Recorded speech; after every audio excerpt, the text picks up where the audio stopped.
आपने जौनपुरिया साहब बोला, ऐसे निम्न स्तर के विचार रखने वाले को साहब नहीं बोला जाता। 2 बार जनता की गलती होगी। जौनपुरिया जी ने टोंक में प्रमाणित कर दी कि भाड़ में जाए जनसेवा, हमें जनसेवा से कोई लेना देना नहीं है। बुद्धिमान बनाता है यार मैं तो इतना ही कहूंगा कि इस प्रदेश का दुर्भाग्य है कि एक ऐसा व्यक्ति शिक्षा मंत्री बना हुआ है जो शिक्षा का सह नहीं जानता। आपने जौनपुरिया साहब बोला, ऐसे निम्न स्तर के विचार रखने वाले को साहब नहीं बोला जाता। 2 बार जनता की गलती होगी कि ऐसे व्यक्ति को देश की लोकसभा में 10 साल तक प्रतिनिधित्व करने का मौका दिया, जो यहां नफरत फैलाता है, जाति और धर्म के आधार पर भेदभाव करता है। और हमारे नेता राहुल गांधी जी जैसे कह रहे हैं कि ये बीजेपी के नेता इस देश में केरोसिन छिड़क रहे हैं, आग लगाना चाहते हैं अपनी राजनीतिक रोटियां सेकने के लिए। वो बात आज जौनपुरिया जी ने टोंक में प्रमाणित कर दी कि भाड़ में जाए जनसेवा, हमें जनसेवा से कोई लेना देना नहीं है। हम तो केवल और केवल हिंदू मुस्लिम के नाम से आग लगाएंगे इस देश में और हमारी राजनीतिक रोटियां सेकेंगे। ऐसे लोगों के बयानों की जितनी निंदा की जाए उतनी कम है। इस प्रदेश में गंगा जमनी तहजीब है।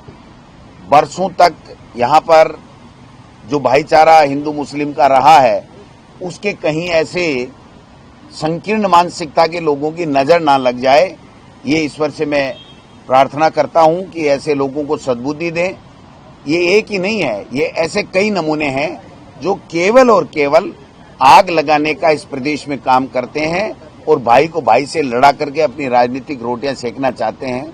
मैं समझता हूं कि जो कल उन्होंने दिया उनको सार्वजनिक रूप से माफी मांगनी चाहिए, क्योंकि ऐसा नहीं हो सकता कि उनके पूरे राजनीतिक कैरियर में मुसलमानों ने वोट नहीं दिया हो या किसी जाति बिरादरी ने वोट नहीं दिया हो।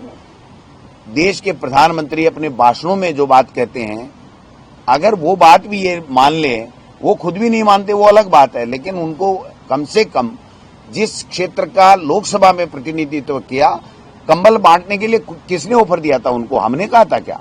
या उन जो लोग गरीब आए थे उन्होंने थोड़ी कहा था कि आप कंबल बांटिए तभी हमारी सर्दी रुकेगी। वो अपनी राजनीतिक रोटियां सेकने के लिए जो चोरी से धन कमाया, चोरी से जो संपदा अर्जित की, उसमें से गरीब को मदद करने का जो नाटक कर रहे थे, वो नाटक एक्सपोज हो गया है।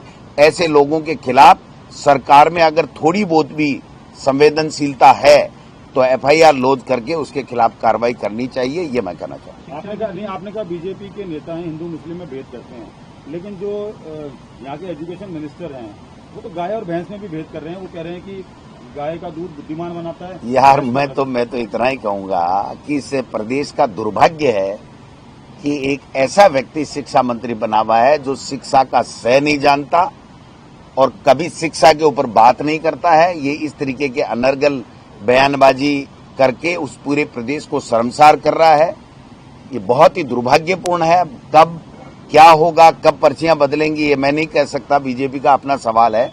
लेकिन प्रदेश का आम जन इनके प्रति घृणा की दृष्टि से देखता है कि इनके निम्न स्तर के बयान जो कोई कह ही नहीं सकता, कोई सोच नहीं सकता, ऐसे बयान देख करके हमारे प्रदेश को